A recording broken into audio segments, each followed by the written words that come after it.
When your gut is screaming at you, listen. I never found proof, but the signs were everywhere. Ex cheated whole relationship. She was hot, and acted like she really loved me. I got tested a couple times, while we were together, because she seemed secretive, but looking back, she was cheating our entire 2-year relationship. I remember she got BV a couple times, when I hadn't had unprotected sex with her recently. I found dating apps on her phone, but when I looked in them, there was nothing. She probably deleted all the messages, etc. She would go to see her therapist, dressed in a revealing way. Then I remember one time, her period started that day, probably because the side dude knocked it on. Final straw was I went to grab her phone, and she grabbed it away, saying she has banking information she doesn't want me to see. Also, she wore nice underwear to work. Moral of the story, if your gut feels weird, it's right, and don't ignore any red flags, because women are great at hiding cheating. Thank God I never caught anything. I actually dumped her due to these reasons. I never found actual proof, but those signs are pretty clear.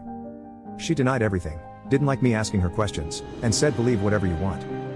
Also, in the end, our sex life had dwindled down to next to nothing. Would you stay if you had a bad feeling, but no evidence?